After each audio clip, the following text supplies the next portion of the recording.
ओम नमो भगवते वासुदेवाय नमो नमः। जय श्री कृष्ण मित्रों, राधे राधे। आज की वीडियो में बृहस्पतिवार के दिन सुनी जाने वाली व्रत कथा का श्रवण करने जा रहे हैं। प्रिय भक्तजनों, बृहस्पतिवार का दिन भगवान श्री हरि विष्णु की पूजा की जाती है।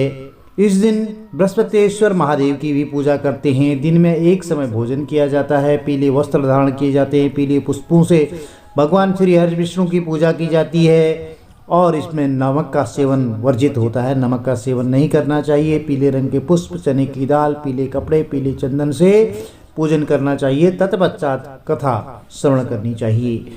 इस व्रत के करने से देवगुरु बृहस्पति की अति कृपा प्राप्त होती है, धन और विद्या का लाभ होता है। स्त्रियों के लिए यह व्रत बहुत अति आवश्यक होता है। इस व्रत में केले के वृक्ष का जरूर पूजन करें। चलिए कथा आरंभ करते हैं। बोलिए श्री हरि विष्णु भगवान की जय, बृहस्पतिश्वर महादेव की जय, गणपति गजानंद महाराज की जय। किसी गांव में एक साहूकार रहता था जिसके घर में अन्न, वस्त्र, धन किसी प्रकार की कोई कमी नहीं थी, परंतु उनकी स्त्री बहुत ही कंजूस थी। किसी भिक्षार्थी को कुछ भी नहीं देती थी, सारे दिन घर के कामकाज में लगी रहती थी। एक समय साधु महात्मा बृहस्पतिवार के दिन उनके द्वार पर आए और भिक्षा की याचना की। स्त्री उस समय घर के आंगन की लिपाई कर रही थी, तो इस कारण से साधु महाराज से कहने लगी कि महाराज, इस समय तो मैं घर की लिपाई कर रही हूँ, आपको कुछ नहीं दे सकती, फिर किसी अवकाश के समय आना। तो साधु महात्मा खाली हाथ चले गए। कुछ दिन के बाद वही साधु महाराज फिर आए, उसी तरह भिक्षा मांगी। तो साहूकार ने उस समय लड़के को खिला रही थी और कहने लगी कि महाराज, मैं क्या करूं, आज अवकाश नहीं है, इसलिए आपको भिक्षा नहीं दे सकती। तो तीसरी बार महात्मा आए तो उसने उसी तरह रोज की तरह महात्मा जी को टालना चाहा, परंतु महात्मा जी कहने लगे, हे रानी जी, यदि आप बिल्कुल अवकाश कर दिया जाए, आपको हो जाए, तो आप क्या भिक्षा दोगी? तो साहूकारनी को ऐसा कहा साधु महाराज ने। तो वह बोलने लगी, हाँ महाराज, यदि ऐसा हो जाए तो बहुत ही बड़ी आपकी कृपा होगी। तो साधु महाराज जी कहने लगे, ठीक है, मैं तुम्हें एक उपाय बताता हूँ। तुम प्रत्येक बृहस्पतिवार को दिन चढ़ने पर तो उठना और सारे घर में झाड़ू पोछा लगा करके कूड़ा एक कोने पर जमा करके रख देना। घर में चौका इत्यादि मत लगाना। फिर स्नान आदि करके घर वालों से कह देना कि उस दिन सब हजामत जरूर बनवाएं और रसोई घर में भोजन बना करके चूल्हे के पीछे भोजन रख दिया करना और सामने कभी मत रखना। सायंकाल को बहुत ज़्यादा अंधेरा होने के बाद दीप प्रज्वलित करना और बृहस्पतिवार को पीले वस्त्र भी धारण मत करना, ना ही पीले रंग की चीज़ों का भोजन करना। यदि ऐसा करोगी तो तुमको घर का कोई काम नहीं करना पड़ेगा। तो साहूकारनी बहुत खुश होगी। तो साहूकारनी ने ऐसा ही किया और प्रत्येक बृहस्पतिवार को दिन चढ़े उठती थी, झाड़ू लगा करके कूड़े को घर में ही जमा कर देती थी। पुरुष सब हजामत बनवाते थे और भोजन बना करके चूल्हे के पीछे रखने लगी।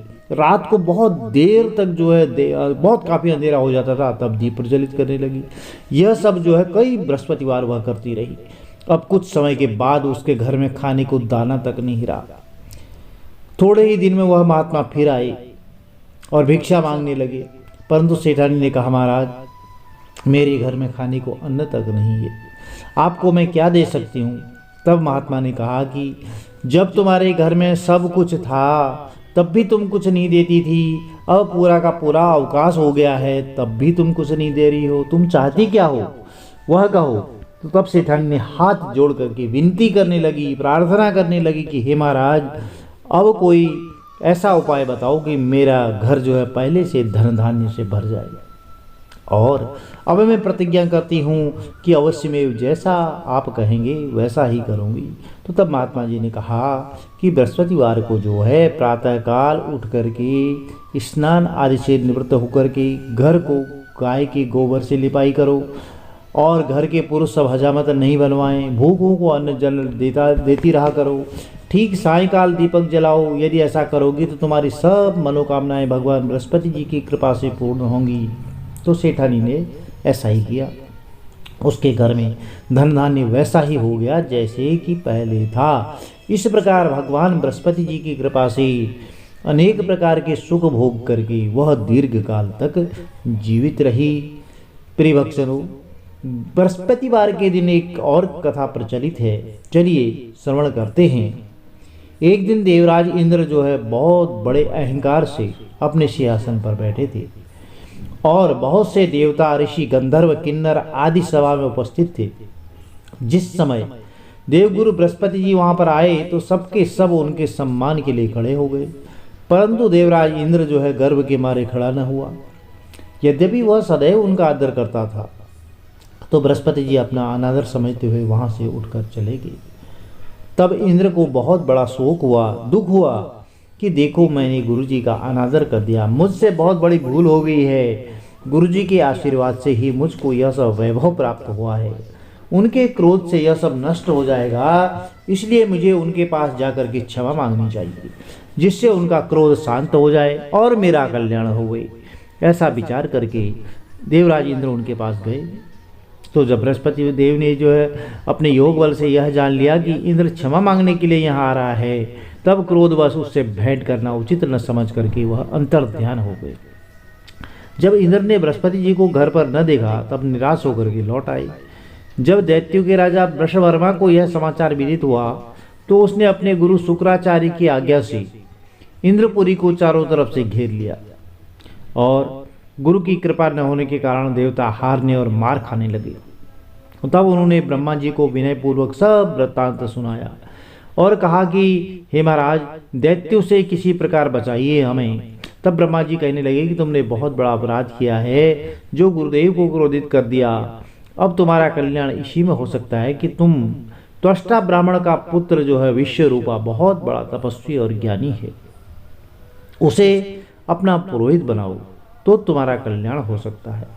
यह वचन सुनते ही इंद्र त्वष्टा के पास गए और बड़े विनीत भाव से त्वष्टा से कहने लगे कि आप हमारे पुरोहित बनिए, जिससे हमारा कल्याण हो। तो तब त्वष्टा ऋषि ने उत्तर दिया कि पुरोहित बनने से तपोबल घट जाता है, परंतु तुम बहुत विनती करते हो, इसलिए मेरा पुत्र विश्वरूपा पुरोहित बनकर के तुम्हारी रक्षा करेगा। तो विश्वरूपा ने पिता की आज्ञा से पुरोहित बनकर के ऐसा यत्न किया कि हर इच्छा से जो है इंद्र वृषवर्मा को युद्ध में जीत करके अपने इंद्रासन पर विस्थित हुआ। विश्वरूपा के 3 मुख थे।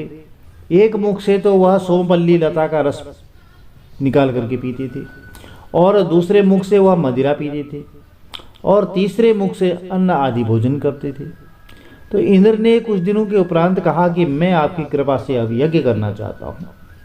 जब विश्वरूपा की आज्ञा के अनुसार यज्ञ प्रारंभ हो गया, तब एक दैत्य ने विश्वरूपा से कहा कि तुम्हारी माता दैत्य की कन्या हैं, इस कारण हमारे कल्याण के निमित्त एक आहुति दैत्यों के नाम पर भी दे दिया करो, तो अति उत्तम बात होगी। तो विश्वरूपा जो है उस दैत्य का कहा मान करके आहुति देते समय दैत्य नाम भी जो है धीरे से कहने लगा। तो इसी कारण यज्ञ करने से देवताओं का तेज नहीं बढ़ा। तो इंद्र ने यह वृतांत जानते ही क्रोधित होकर के विश्वरूपा के जो 3 सिर थे ना, उनको काट दिया। अब जिससे वह मद्यपान करता था उससे भंवरा हो गया। सोमपल्ली पीने वाले मुंह से जो है कबूतर और अन्न खाने वाले मुख से तीतर बन गया। और विश्वरूपा के मरते ही इंद्र का जो स्वरूप था वह ब्रह्म हत्या के प्रभाव से बदल गया। अब देवताओं के 1 वर्ष पश्चाताप करने पर भी ब्रह्म हत्या का वह जो है पाप छूट नहीं रहा था।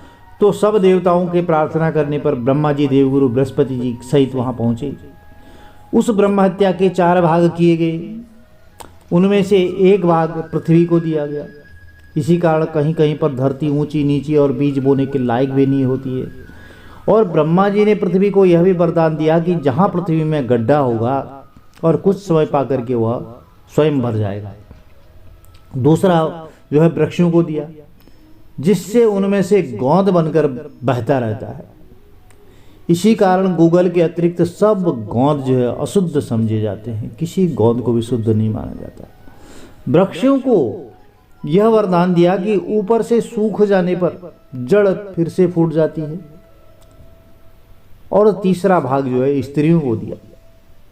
इसी कारण स्त्रियां हर महीने रजस्वला होकर के पहले दिन चांडालिनी, दूसरे दिन ब्रह्मघातिनी और तीसरे दिन धूमिन के समाधान करके चौथे दिन में शुद्ध होती हैं और संतान प्राप्ति का उनको वरदान दिया। चौथा भाग जल को दिया, जिससे फैन शैवाल आदि जल के ऊपर आ जाते हैं। जल को यह वरदान मिला कि जिस भी चीज में डाला जाएगा वह बोझ में बढ़ जाएगी। और इस प्रकार इंद्र को जो है ब्रह्म हत्या के पाप से मुक्त किया गया।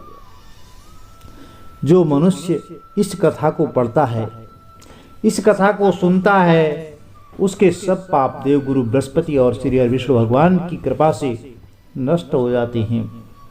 प्रिय भक्तजनों, यदि वीडियो में दी गई जानकारी आपको अच्छी लगी तो चैनल को लाइक कीजिए, शेयर कीजिए, सब्सक्राइब कीजिए, साथ में बेल आइकन अवश्य प्रेस कर दीजिए, जिससे कि आने वाले वीडियोज की नोटिफिकेशन आपको ठीक समय पर मिल सके। और कथा श्रवण के उपरांत देवगुरु बृहस्पति की आरती जरूर करें, आरती शीतलीकरण, फिर भोग प्रसाद सब में बांटें। और जो भी भक्त सच्चे मन से, सच्चे भाव से यह कथा सुनता है, उनकी मनोरथ अवश्य ही सिद्ध होते हैं। और चलिए देवगुरु बृहस्पति की आरती आरंभ करते हैं। सभी लोग आरती गाएं। ओम जय बृहस्पति देवा, स्वामी जय बृहस्पति देवा।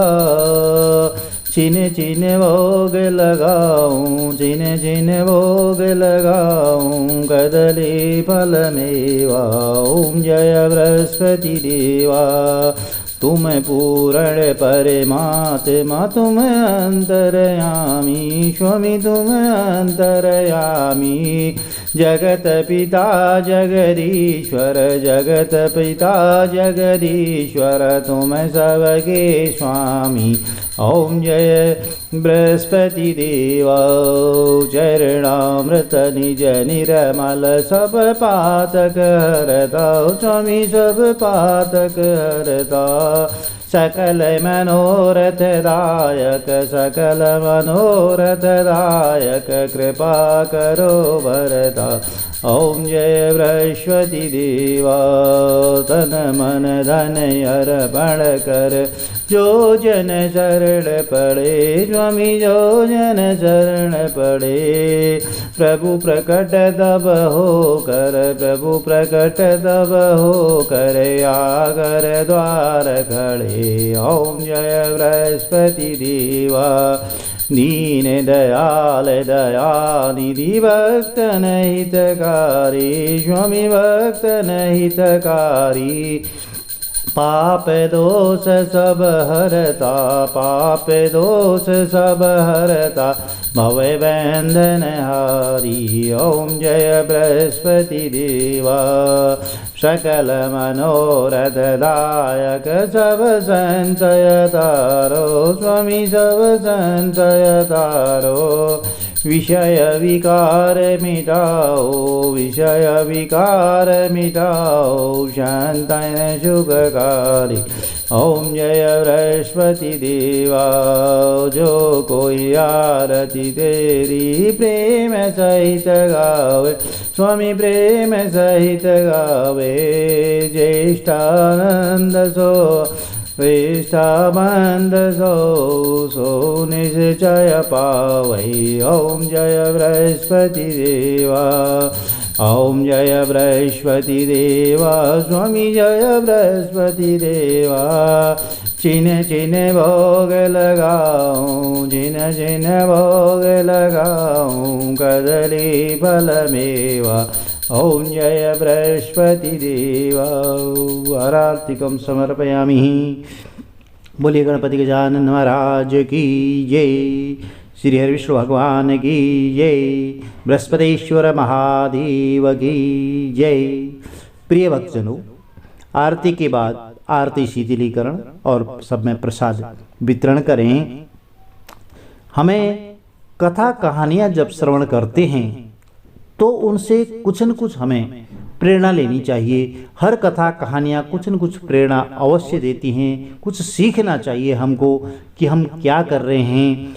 हम लोगों को इस कथा के माध्यम से यह प्रेरणा मिलती है कि सदैव सत्य के मार्ग पर चलना चाहिए और दान पुण्य आदि कर्म करते रहने चाहिए, जिससे कुल का उत्थान होता है, जीवन में सुख समृद्धि होती है और मोक्ष की प्राप्ति होती है। झूठ के मार्ग पर हमें नहीं चलना चाहिए, असत्य के मार्ग पर नहीं चलनी चाहिए। सदैव सत्य की जीत होती है। यदि वीडियो में दी गई जानकारी आपके लिए लाभप्रद रही हो तो चैनल को लाइक ज़रूर कीजिएगा, शेयर ज़रूर कीजिएगा और साथ में बेल आइकन ज़रूर प्रेस कर दीजिए, जिससे आने वाले वीडियोज की नोटिफिकेशन आपको ठीक समय पर मिलती रहे। भगवान श्री हरि विष्णु का आशीर्वाद परिवार में सदैव बना रहे। जय श्री कृष्णा। राधे राधे।